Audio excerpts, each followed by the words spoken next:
भगवान की जय। श्री वृंदावन धाम की जय।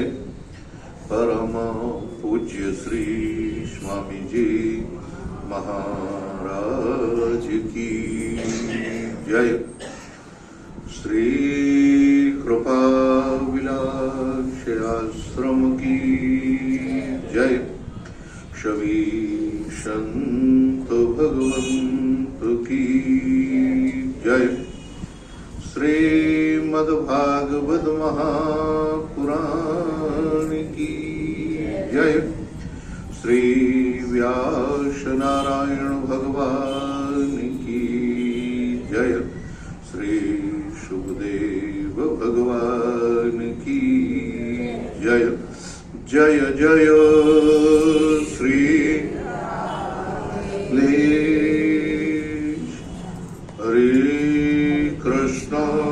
हरे कृष्ण कृष्ण कृष्ण हरे हरे हरे राम राम राम हरे हरे हरे कृष्ण कृष्ण कृष्ण हरे हरे हरे राम राम राम हरे हरे हरे कृष्ण कृष्ण कृष्ण हरे हरे हरे राम राम राम हरे हरे हरे कृष्ण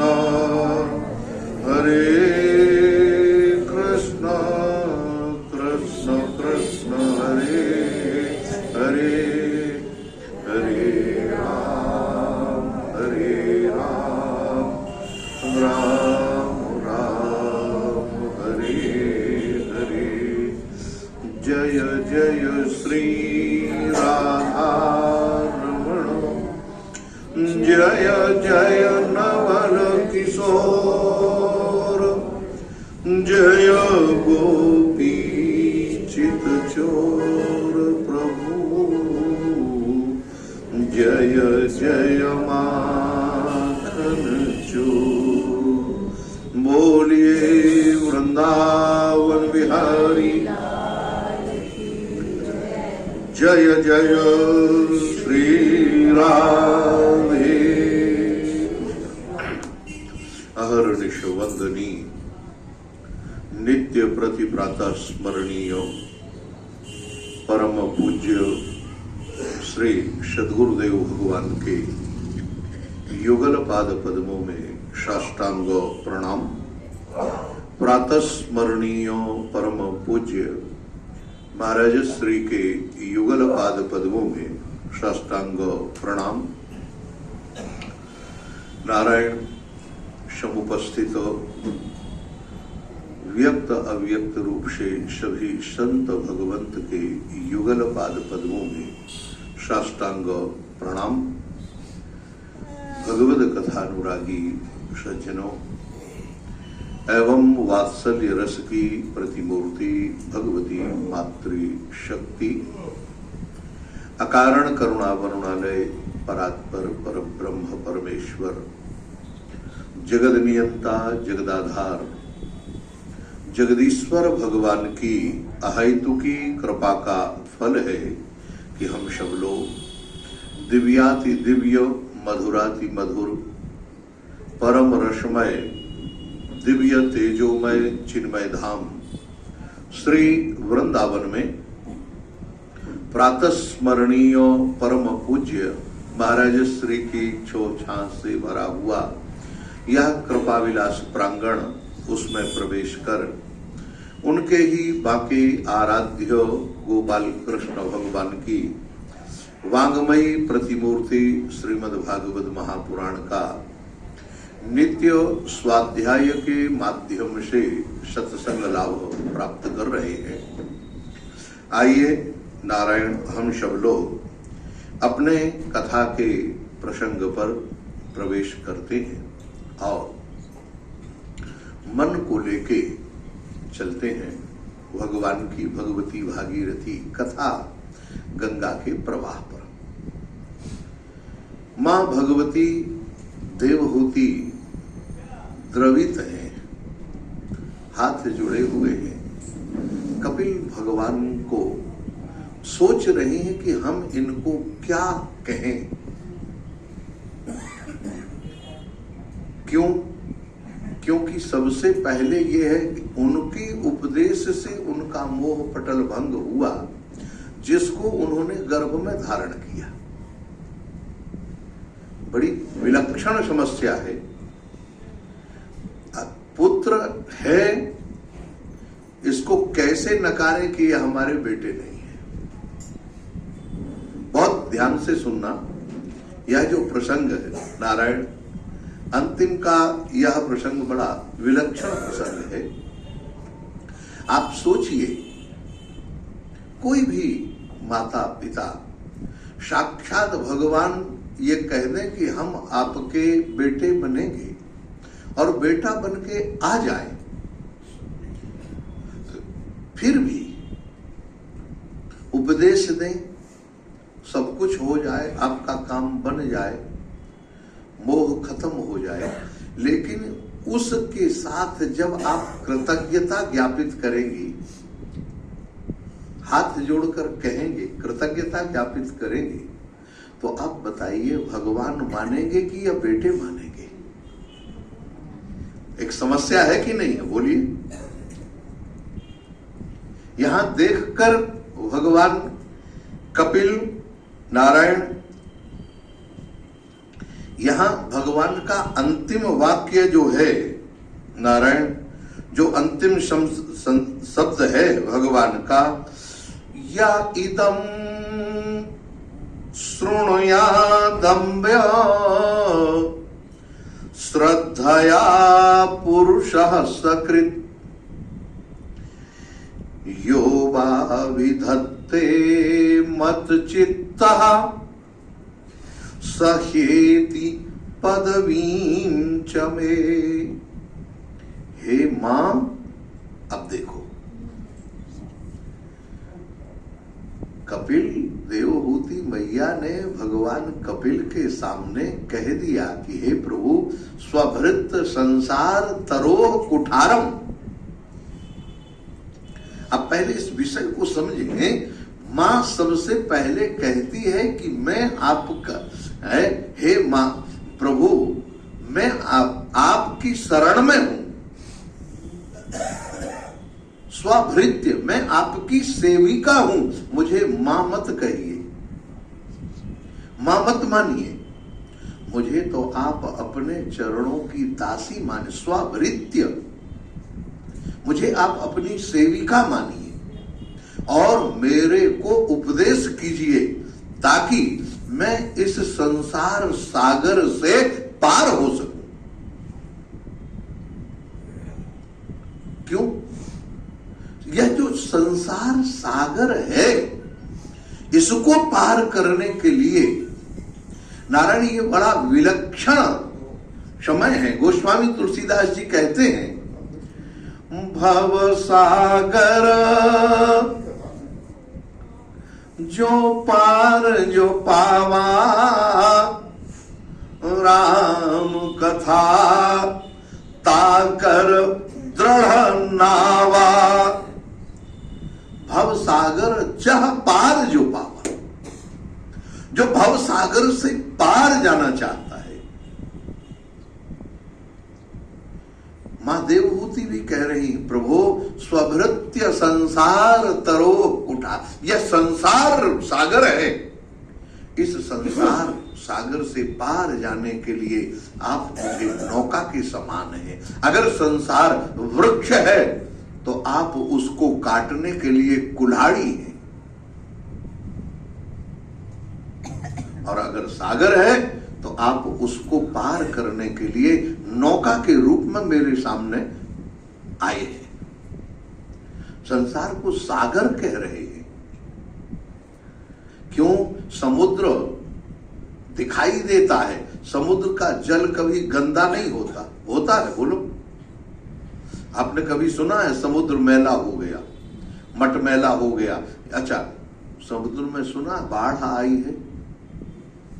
नदियों में तो बाढ़ आती है, लेकिन समुद्र में क्यों नहीं? क्योंकि समुद्र का जल ही तो नदियों में पहुंचता है। समुद्र का जल ही तो कुआं बावली और नदियों में, तालाब में, सरोवर में पहुंचता है, और उसी का जल अगर वहीं पहुंचे तो उसमें बाढ़ का प्रश्न कहां है? आप देखें, जो गंगा, यमुना, सरस्वती, कावेरी, नर्मदा, हमारा इतनी बड़ी बड़ी घाघरा, सतलज, व्यास, इतनी बड़ी बड़ी नदी, गंडकी, बूढ़ी गंडकी, ऐसी नदियां हैं जिनका कोई, लेकिन ये समुद्र पे जाने के बाद इनका कोई अस्तित्व दिखाई देता है? बताओ, सब विलीन हो जाती। अच्छा, लेकिन जहां विलीन होती हैं वहीं इनका जल तुरंत खारा हो जाता है। बोलो, मीठा जल रहता है? अभिप्राय, समुद्र का जल चमचमाते हुए रहता है। इसका मतलब क्या है महाराज? लेकिन पीने लायक। इसी तरह से मां भगवती देवहूति मानो ये कह रही कि प्रभु, मेरा इस जीवन का अनुभव है, ये संसार जो सागर है, यह चमचमाता हुआ दिखता तो है, लेकिन ये रहने लायक नहीं है। दूसरा, इसका एक और कारण है। हे प्रभु, ये संसार सागर, जिस किनारे पर हम खड़े हैं वही किनारा दिखता है, लेकिन इसका दूसरा किनारा दिखाई, लेकिन ये निश्चित है कि हमारा अगर एक किनारे पर हम खड़े हैं तो इसका दूसरा किनारा भी कहीं ना कहीं होगा। प्रभु, बस यही कारण है कि जिंदगी का किनारा हमें तो दिखाई देता है, लेकिन मौत का किनारा दिखाई देता है। बोलो, इसका मतलब है नारायण, ये जीवन का अटल सत्य है। मृत्यु तो होनी है, निश्चित है, लेकिन कब होनी है, कहां होनी है, कैसे होनी है, ये कोई निश्चित है क्या? हाँ महाराज, आप देखो, प्यास लगती है तो पनघट की याद आती है, प्यास लगती है तो पनघट की याद आती है, लाज लगती है तो घूंघट की याद आती है। क्या गमगीन कहानी है जिंदगानी की, उम्र बढ़ती है तो मरघट की याद आती है। जैसे जैसे हम लोग किनारे पहुंच रहे हैं, कितने लोग सोचते होंगे कि हे प्रभु, अभी कितना समय बाकी रह गया है, अब हमें वो समय जो हम देखना नहीं चाहते वो देखने वाला है, आने वाला है, देखेंगे, सामने से गुजरेगा। नारायण, इसीलिए ध्यान रखना, यहां मां कहती हैं, एवं निशम्य कपिलस्य वचो जनित्री। क्या माने शब्दों का प्रयोग, जनित्री। आज मां उन भगवान के सामने खड़ी है, उन भगवान के सामने कृतज्ञता ज्ञापित कर रही है जिसको उसने जन्म दिया है, जनित्री, जिसको खुद जन्म दिया है। और सा कर्मदस्य कर्दमस्य दयिता किल देवहूति विश्रस्त मोह पटला तमभिप्रणम्य। नारायण, मोह का जो पटल है, पटरा है, मोह का जो स्वरूप है वो समाप्त हो गया। आज मां निर्मुक्त है, कोई बंधन नहीं है। मां के जीवन में किसी तरह का कोई बंधन नहीं है, किसी तरह का नारायण कोई लगाव कहीं नहीं रहा। क्यों? अच्छा महाराज, मोह पटला समाप्त हो गया, इसका उदाहरण क्या है, कैसे समझे कि मोह खत्म हो गया। यहां दूसरी कड़ी कहते हैं, जरा ध्यान देना, भागवत की यही विशेषता है। मोह खत्म समाप्त हो गया, तमभि नारायण सारे गुण समाप्त, रजोगुण, तमोगुण, सत्वगुण, ये सारे गुण खत्म हो गए, कुछ नहीं रहा, एक ही गुण बचा। कौन सा? कहा भगवदीय गुण, दिव्य गुण। वो भगवदीय गुण, दिव्य गुण, वो वही अकेला रह गया। अच्छा, वो कब रहता है? कहा जब मोह खत्म हो जाता है। एक बात, तू तेरा मैं मेरा खत्म। दूसरा, मोहब्बत और नफरत खत्म। किसी से कोई मोहब्बत नहीं और किसी से कोई नफरत नहीं। एक अंत्यज व्यक्ति हमने देखा है महाराज, जो हम बता रहे हैं आपको याद। पूज्य पाद स्वामी श्री अखंडानंद सरस्वती जी महाराज दोपहर में जब विश्राम करते थे तो उनके यहाँ कोठी में सब लोग सो जाते थे महाराज। पूज्य स्वामी गोविंदानंद जी, स्वरूपानंद जी, ये सब लोग एक एक अपने अपने कमरे में इधर उधर, महाराज जी अकेले आराम से विश्राम जब करते थे।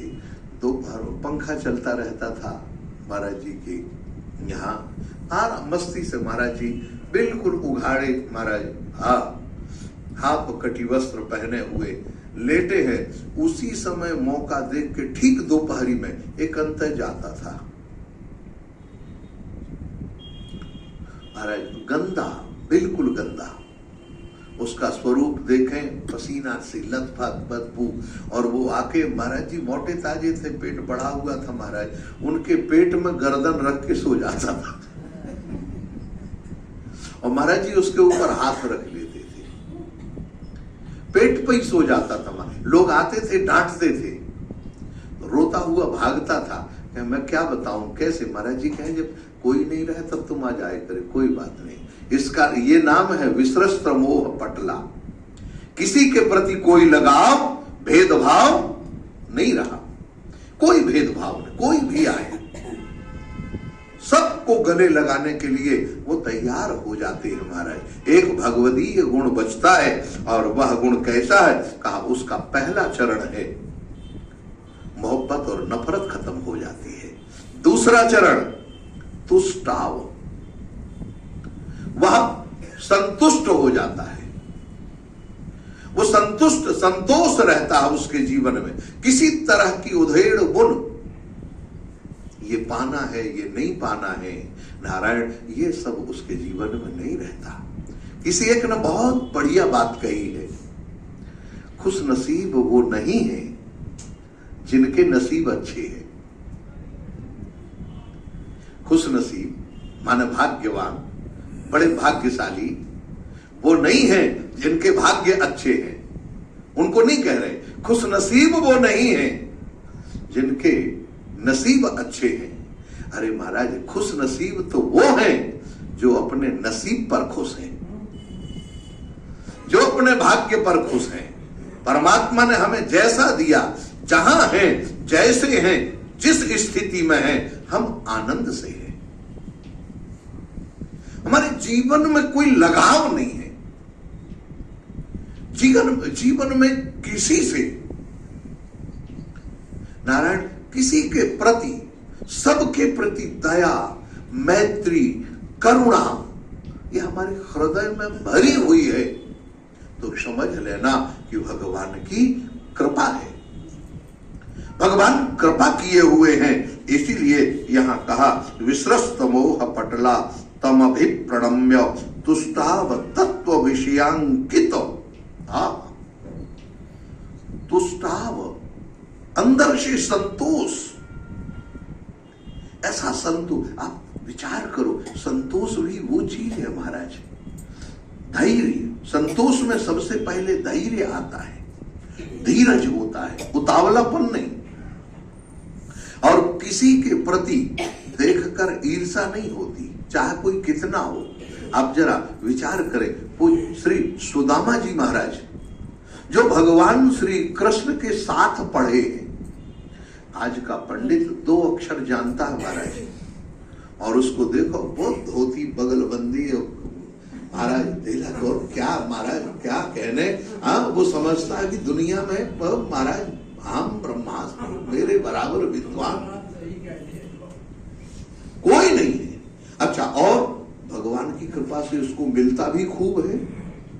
2 मंत्र ठीक नहीं जानता, वो मंत्र जो जानता उनके अर्थ भी नहीं जानता महाराज, लेकिन फिर भी तो क्या सोचो, सुदामा जी जो भगवान श्री कृष्ण के साथ रहकर पढ़े, सांदीपनी महापुरुष के पास रहकर पढ़े, उनके गुरु जो एक साथ भगवान श्री कृष्ण और सुदामा साक्षात गुरु भाई हैं, लेकिन सुदामा जी के जीवन में कितना बड़ा संतोष है। उन्होंने पढ़ने के बाद ये सोच लिया कि केवल और केवल जीवन का सार एक ही है, हरेर नाम हरेर नाम हरेर नामैव केवलम कलौ नास्तेव नास्तेव नास्तेव गतिरन्यथा। नारायण, भगवान नाम के अलावा, भगवान की शरण के अलावा और कोई भी सार तत्व, ये उन्होंने समझ लिया और समझ कर महाराज बैठ गए। आप बताओ, कभी भी सुदामा जी ने क्या जीवन में कभी कोई शिकायत की ठाकुर जी से? हाँ, एक शिकायत की, पर थोड़ा ध्यान देना। शिकायत क्या की? जब सुदामा जी भगवान के पास पहुंचे, पलंग में बैठ गए आनंद से, तो भगवान ने पूछा, कहे सुदामा, एक विवाह तुमने विवाह किया कि नहीं? सुदामा जी ने कहा, हाँ प्रभु, एक तो हो ही गया। भगवान कहते हैं, अरे भैया, हमें तो वो भी मुश्किल लग रहा था, तुम विवाह करोगे कि नहीं? बचपन से हम देख रहे तुम्हारे जैसे विरक्त महापुरुष, तुमने एक विवाह कर लिया, यही बहुत है।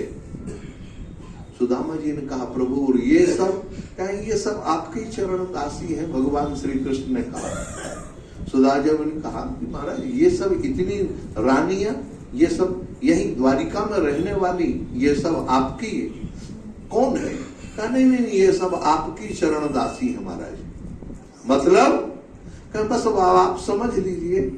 सुदामा जी ने कहा, वाह प्रभु, जय हो आपकी, आप इतने प्रेम से हमसे गले मिल रहे, अपने पलंग पर हमें बैठाल रहे, सब रानियों को सेवा में लगाए हुए हैं, लेकिन दीनबंधु, एक भी विवाह में आपने हमें नहीं बुलाया,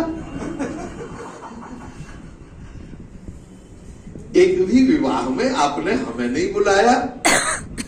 भगवान श्री कृष्ण थोड़े मुस्कुरा के बोले, कहे क्या बताएं मित्र, अब ये विवाह हमने किए नहीं, लेकिन हो गए। बस ऐसा कोई विवाह नहीं हुआ जिसमें पत्रिका छपाई हो और किसी को निमंत्रण देने का मौका मिला हो।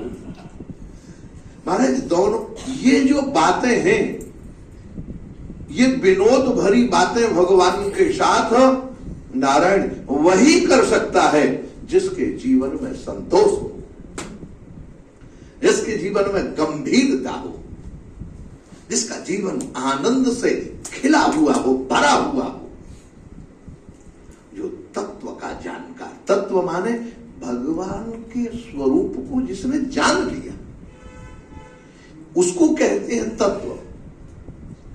तत्व का मतलब सार तत्व। जैसे हम लोग, फूलों का तत्व क्या है? इत्र। फूल कितने? एक ट्रक ले जाओ महाराज, लेकिन उसका इत्र कितना बनेगा? किलो 2 किलो, बोलो। तो उस किलो 2 किलो उतने फूलों का वो तो तत्व कहलाया ना। इतने फूल का तत्व कितना? इतना। इसी तरह से परमात्मा स्वरूप का जो तत्व है वो तो बहुत छोटा है, लेकिन उस छोटे तत्व को प्राप्त करने के लिए, जैसे पुष्प के तत्व को, इत्र को प्राप्त करने के लिए उस पुष्प को अपना पूरा स्वरूप समाप्त कर देना होता है, तब वो उसकी खुशबू में परिणित होता है। इसी तरह से जीव अपना पूरा स्वरूप, जाति, धर्म, कुल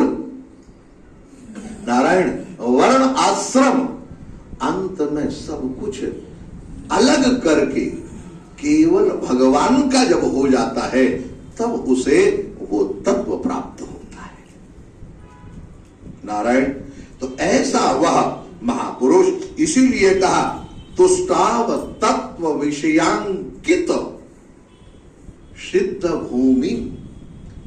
भगवान उस सिद्ध भूमि में खड़े हैं जहां पर सिद्ध भूमि क्यों कहा गया?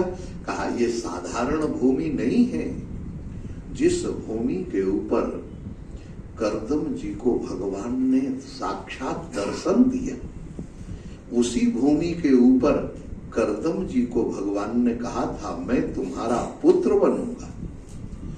वही भूमि है जिस भूमि पे कर्दम जी ने तपस्या की। वही भूमि है जिसमें भगवान कपिल प्रकट हुए और आज मां के सामने बैठे हुए हैं, उनको उपदेश दे रहे। इसलिए वो भूमि कैसी है? सिद्ध भूमि। उस भूमि पर प्रवेश करने पर नारायण किसी की भी कुछ भी, हाँ महाराज, कोई भी कणिका अभिमान की नहीं रह सकती, न रूप की, न यौवन की, न विद्या की, न धर्म की, किसी तरह की वर्ण आश्रम किसी की नहीं। अब देवहूति महाराज बोलना प्रारंभ करती हैं। मैया देवहूति कहती है अथाप्यजनोऽन्तः सलिले शयानम् भूतेन्द्रियार्थात्म मयं वपुस्ते गुण प्रवाहं सदशेष बीजं दध्यौ स्वयं यज्जठराब्ज जातः अथाप्यजोन्तः सलिले। अंतः सलिले, आप देखें महाराज क्या सुंदर शब्दों का जो चयन है ना, वही तो आनंद देता है। हे प्रभु, माता देवहूति आज भगवान कपिल से कह रही है, हे प्रभु आप वही मेरे सामने खड़े हैं। कौन? जो यह सारे पंचभूतात्मक जो प्रपंच है, ब्रह्मा जी के सहित जिसके उदर में शयन कर जाता है प्रलय काल में, जो सब कुछ समाप्त होके कहां जाता है बताओ? भगवान के शरीर में, भगवान में ही तो विलीन हो जाता है। ब्रह्मा शंकर जब सब विलीन हो जाते तो संसार की क्या महाराज? वही कह रहे हैं, हे प्रभु आत्म भूतेन्द्रियार्थात्म मयम वपुस्ते। ऐसी वो परमात्मा जिसके उदर पर सारा पंचभूतात्मक प्रपंच समा जाता है, वो परमात्मा आज मेरे सामने खड़ा हुआ है। वपुस्ते, और इतना ही नहीं, वपु, वपु यहां बड़ा सुंदर शब्द है। वपु कहते हैं महाराज शरीर को, लेकिन दो तरह से, हमारा मानव का भी शरीर है, लेकिन मानव का शरीर कैसा है? विकार जन्य शरीर है।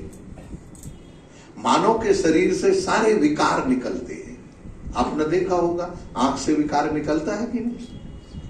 नाक से विकार निकलता है कि नहीं? कान से, सो जाओ, जिह्वा से, आप बोलो, नाखून थोड़े बड़े हो जाएं, देखो इनमें अपने आप कालिख जमने लगेगी। शरीर में पसीना जमेगा, मिट्टी जम, ये विकार, आज विकार जन्य शरीर है कि नहीं? सारी इंद्रियां। इसीलिए इन विकारों के साथ हम क्या करते? कहा वपति कर्माणि बीजम इति, जो कर्म रूपी बीजों को बोता है उसका नाम वपु। वो वपु है। हम लोग सब कर्म रूपी बीजों को बोते हैं कि नहीं बोते? लेकिन याद रखना, भगवान के विग्रह को भी वपु कहा जाता है। भगवान का विग्रह क्या है? कहा बम अमृतम पुष्णाति इति वपु, जिसकी एक एक रोमकूप से, एक एक रोल से अमृत झरता है, अमृत की वर्षा होती है, अमृत निकलता है। गोस्वामी तुलसीदास जी तो कहते हैं, हे प्रभु मैंने देखा है। अच्छा, सोने की जो मूर्ति है उसके अंग प्रत्यंग सोने के रहेंगे कि नहीं रहेंगे बताओ? आंख भी सोने की, नाक भी सोने की, कान भी सोने के, हाथ भी सोने के, पांव भी सोने के, है कि नहीं? अच्छा, चांदी की मूर्ति हो, लकड़ी की मूर्ति हो तो सब लकड़ी होगी, चांदी होगी तो सब चांदी होगी, लोहे की होगी तो सब लोहा होगा, मिट्टी की होगी तो सब कुछ मिट्टी होगा। इसी तरह से गोस्वामी जी कहते हैं, हे प्रभु आपकी मूर्ति को मैं जान गया। आपकी मूर्ति एक विचित्र धातु की है, दिव्य धातु। भगवान की मूर्ति, गोस्वामी जी से पूछा भगवान की मूर्ति है? कहा हाँ मूर्ति है। कैसे? कहा भाई आजकल वैष्णव लोग सब कहते हैं महाराज कितनी मूर्ति है, बोलो क्या बोलते हैं कि नहीं? कितनी मूर्ति है, कैसे कहे? तो ये जो बनी है, जो बनाई है, तो भगवान भी तो बने हैं, चाहे अपने आप बने, हाँ विधि ना बनाए आप उपजाए, अपने आप ब्रह्मानंद ही बनाए, अपने आप प्रकट हुए। लेकिन ये कैसे हैं? गोस्वामी जी कहते हैं, मैं बताता हूं, सकल अंग पद विमुख नाथ, एक नाम की ओट लई है प्रतीत जिये में तुलसी, प्रभु मूरत कृपा मई है। भगवान का जो विग्रह है वो कृपा विग्रह है, कृपा करने वाला विग्रह है। आप देखेंगे भगवान जहां जाते हैं वहां कृपा करते हैं। रामावतार में भगवान ने महाराज किसके के ऊपर कृपा की? आप देखो, दंडक वन प्रभु पावन की ना, विश्वामित्र के यज्ञ में गए, वहां पर पवित्र किए। अहिल्या को के ऊपर कृपा हुई, गीध के ऊपर कृपा हुई, शबरी के ऊपर कृपा हुई। कितने जिन लोगों, जितने सब लोगों के ऊपर कृपा हुई कि नहीं हुई? पामर व्यक्ति सुग्रीव के ऊपर भी कृपा हुई, सोचो जरा। नारायण तो ऐसे भगवान कृपा करने वाले, यहां वही कह दिया, हे प्रभु या आप वपुस्ते गुण प्रवाहम सदशेष बीजम। ये गुणों का जो प्रवाह संसार में चलता है ये तो एक दिन खत्म हो जाता है, लेकिन उसके मूल में शेष केवल आप बचते हैं। शेष हम लोग जानते हैं ना, भाग देना होता किसी संख्या का किसी संख्या से, और भाग्य भाजक भजन फल होता है ना।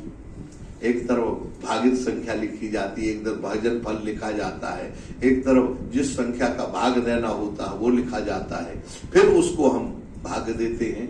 तो उसमें भाग देते हुए जो संख्या भागित विभाजित नहीं होती, जो संख्या कटती नहीं है, उसको हम क्या कहते हैं?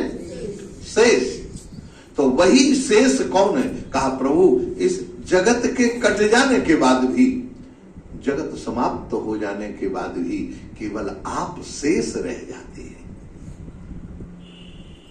आप अकेले शेष रह जा, या यद शेष बीजम, केवल आप ही रहते हैं। और दध्यौ स्वमम, अब प्रभु मेरी समस्या सुन लो। मैया कह रही मेरी समस्या है।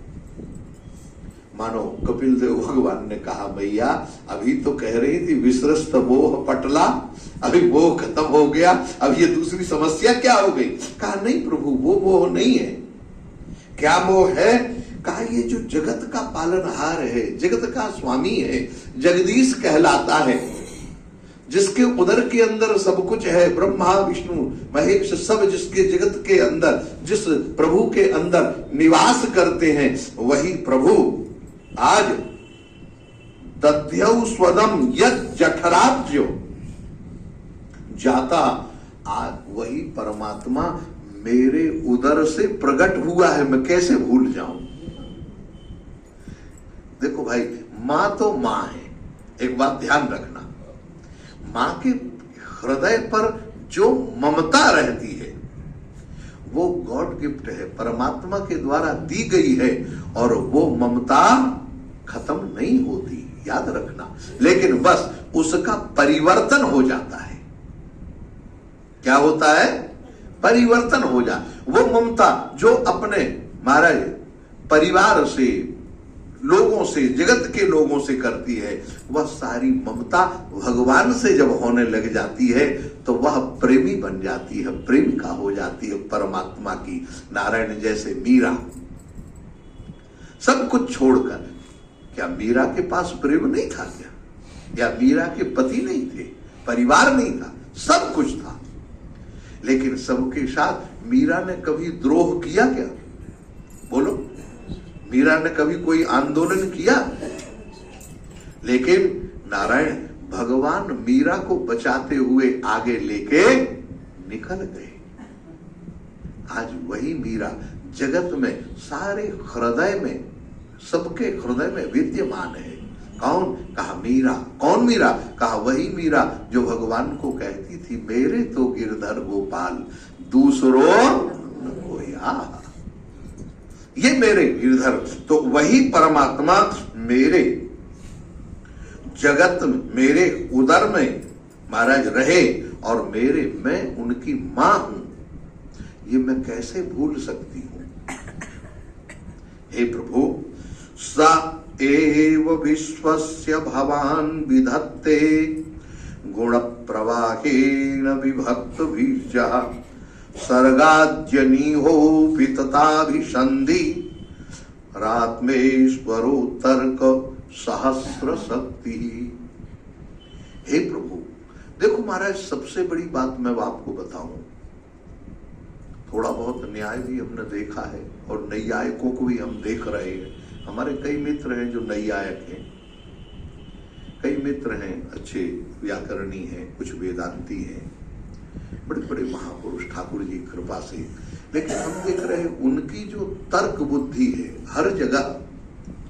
आप ध्यान रखना, श्रीमद् भागवत की कथा के पहले उन्होंने एक महापुरुष का वाक्य है, भक्त्या भागवतम ग्राह्यम न च विद्या न पौरुषैः। भगवती भक्ति जो है वह विद्या और पौरुष की नहीं है, वो समर्पण की है। हमारा जीवन में अगर समर्पण, श्रीमद् भागवत आपको समर्पण कहलाता है। ये समर्पण करवाने की विधा है महाराज। ये कहते हैं ना सर्गाद्यनी हो वितथा भी संधि। हे प्रभु, अनेक अनेक आप तर्क के द्वारा नहीं जाने जा सकते। अच्छा, आज तक तर्क के द्वारा किसी ने परमात्मा को पाया है? बताओ। जितने को मिले हैं वो सीधे साधे भगत को ही मिले हैं। हाँ, भगवान सीधे साधे भक्तों को मिले हैं, जो जिनके दिमाग में खुरापात चलता रहा उनको कभी परमात्मा नहीं मिले महाराज। और जो बिल्कुल सीधे साधे, कुछ नहीं। एक हमारे वृंदावन की एक घटना आपको बताएं। वृंदावन में विहारी जी में एक भोला नाम का व्यक्ति रहता था। कुछ नहीं करता महाराज, आनंद से रहता, सीधा साधा, जैसा कह दे उसको घर वालों ने मूर्ख समझ के निकाल दिया। कुछ काम का है नहीं, ना तो गाय चराता है ढंग से, न बैल, कुछ नहीं करता घर का काम, निकल जा। भटकते भटकते यहां आ गया महाराज, विट्ठल विपुल महाराज के सारनिध्य में पहुंच गया। हरिदास जी के जो दूसरे नंबर के शिष्य थे, विट्ठल विपुल देव जी महाराज, उनकी शरण पे पहुंचा। उन्होंने कहा क्या कर सकता है? कहा कुछ नहीं महाराज, जो काम बता दो, भोजन दे देना, बस ठीक है। कहा ठीक है, तू एक काम कर, मंदिर की रखवाली कर। मंदिर में कौन कब आता है, जाता है, कैसे होता। उस समय ऐसी भीड़ नहीं थी बिहारी जी में जो आज है। उस समय की तो बात ही अलग है। हम लोगों ने देखा महाराज, हम स्वयं आपको बताएं, जब विद्यार्थी जीवन था तो साइकिल से जाते थे, और मंदिर तक साइकिल से जाते थे, चढ़ के, उतरते नहीं थे कहीं। आनंद वृंदावन से साइकिल पर जाके, और मंदिर के दरवाजे में जहां फूल की डलियां लगी रहती ना, वही डलियां होती थी। उन्हीं डलिया के सामने आजू बाजू कहीं साइकिल खड़ी कर देते थे, और खूब घंटे आधा घंटे मंदिर के अंदर दर्शन करते, फिर लौट कर आते। वो उस समय की बात है, अभी 25 85, 87, 88 की। उस समय ये स्थिति थी। और आज आप देखो, बिहारी विद्यापीठ से साइकिल नहीं ले जा सकते, मुश्किल है, गाड़ी की कौन कहे महाराज। लेकिन उस समय वो भोला को रख दिया महाराज। भोला अपना दिन भर वहीं रहे, कीर्तन करे, मंदिर में प्रसाद पाए और भगवान बाके बिहारी का दर्शन करे। अब मंदिर में 24 घंटे की ड्यूटी भोला की। महाराज दिन में तो थोड़ा बहुत आराम कर ले। विठल गुरुदेव जी ने कहा रात्रि के समय चौकस रहना, चोर बहुत घूमते। हाँ महाराज, वृंदावन तो क्या कहने, इसलिए तुम ध्यान रखना। वो खड़ा हुआ महाराज, रात्रि में जैसे ही ठाकुर जी की शयन आरती हुई, भोग लगा, मंदिर के दरवाजे बंद हुए, भोला खड़ा। अंदर भोला की ड्यूटी अलग, भीतर से महाराज ठाकुर जी निकले।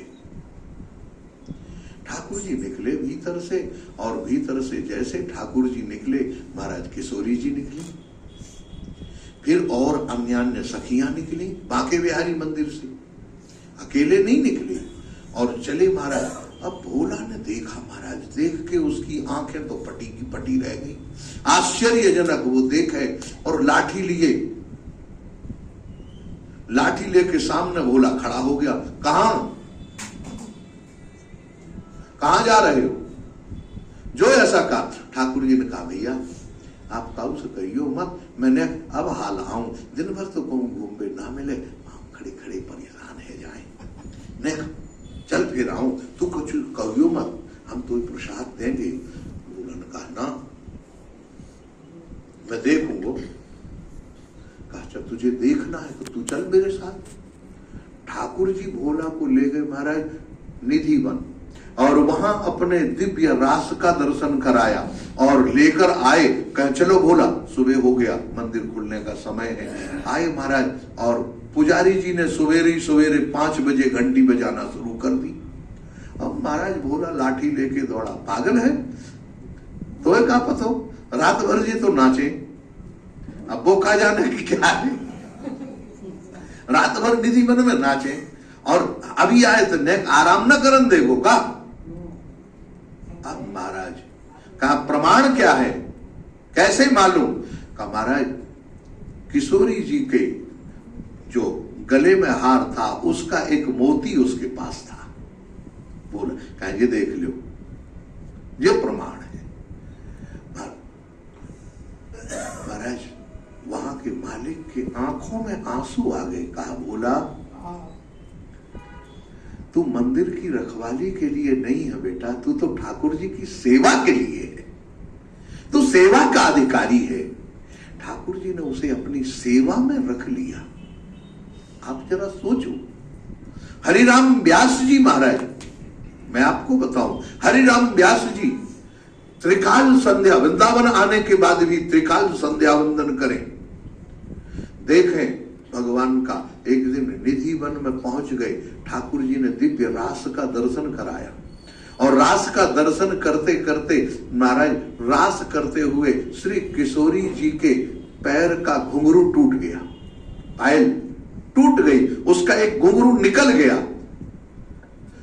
लेकिन दोनों हमारे ठाकुर जी और किशोरी जी ऐसे नृत्य में मग्न हैं कि उन्होंने देखा कैसे हरिराम व्यास जी ने जल्दी जल्दी महाराज सारे घुंघरू उठाए, टूटे हुए सारे मोती, अपना जनेऊ तोड़ दिया, और जनेऊ तोड़ने के बाद उस जनेऊ के धागे में सबको पिरो दिया, और पिरोने के बाद अपने जनेऊ को के धागे को श्री किशोरी जी के चरणों में बांध दिया।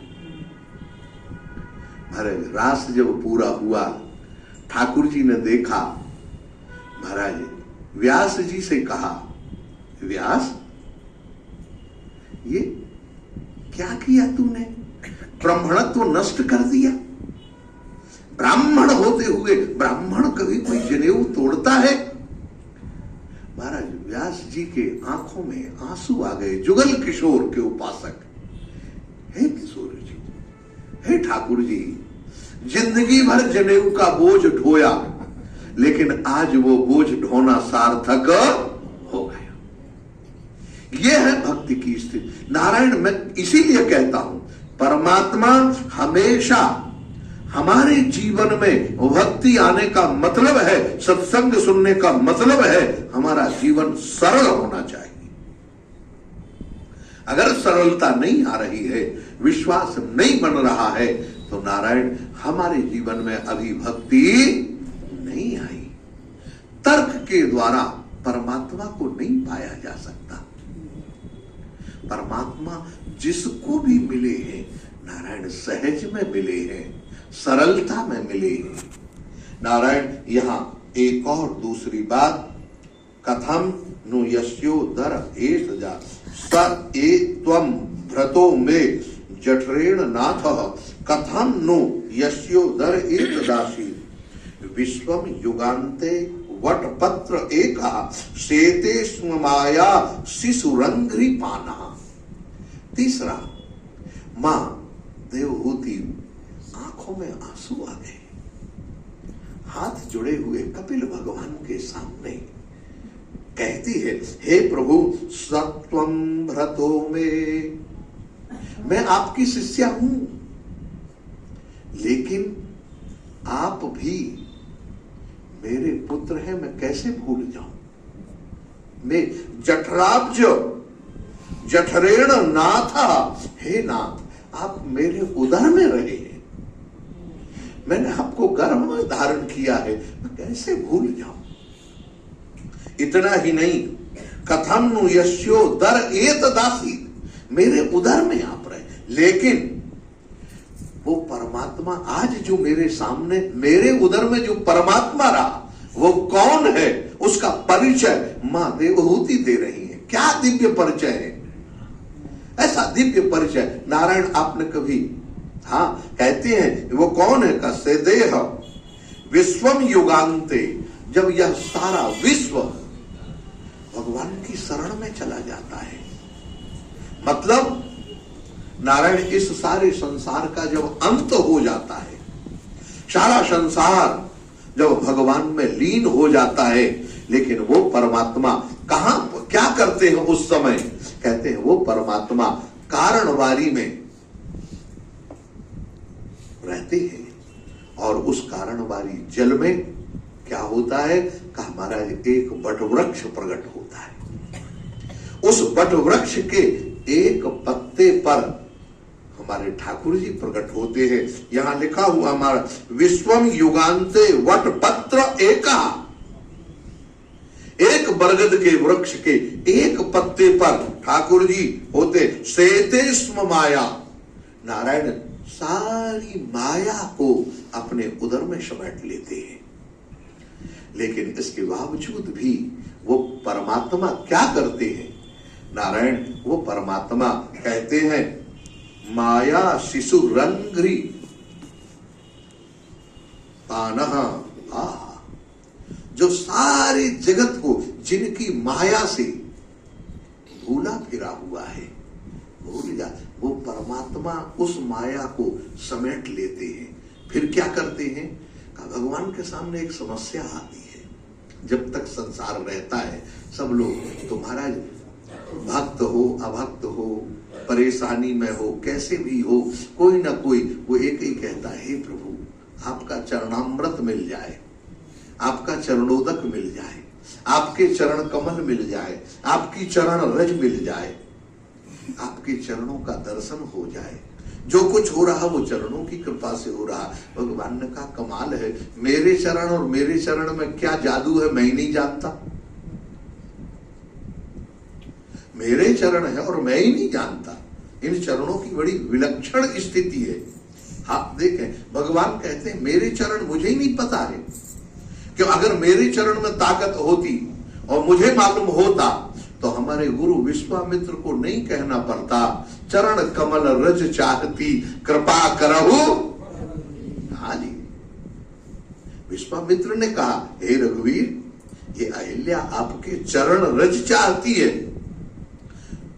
महाराज चरण रज छुआने के बाद वो पत्थर की शिला नारी बन गई, क्या कमाल है। भगवान ने कहा कमाल है, मेरे चरण में। गोस्वामी जी कहते दंडक वन प्रभु पावन की ना लो। हाँ, यहां सारे महात्मा विवाह करने के लिए तैयार, सबने अपने अपने नाप की मूर्ति बना के घर में रख ली महाराज, और कहा प्रभु अब पधरामनी होनी है, क्या करोगे? कहा हम भी विवाह करने का मन है और आप अपने चरण इन मूर्ति में छिपाते जाइए, स्त्री बन जाएगी, हमारा काम बन जाएगा। भगवान ने कहा मेरे चरण में इतनी जादू।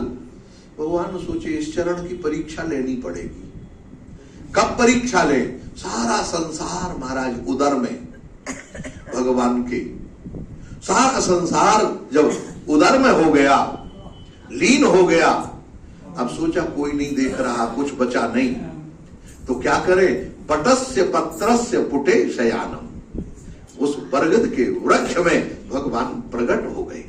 और क्या करते हैं महाराज? शिशुरंघ्रिपान, एक बालक, आज भी वो भगवान श्री कृष्ण की मानो छवि दिखाता हुआ बालक, वो बालक महाराज भगवान श्री कृष्ण ने अपने दाहिने हाथ पैर का अंगूठा दोनों हाथ से पैर पकड़े महाराज और चूसने लगे। कहा इस चरण में कितना अमृत है, जरा देखो तो मैं भी।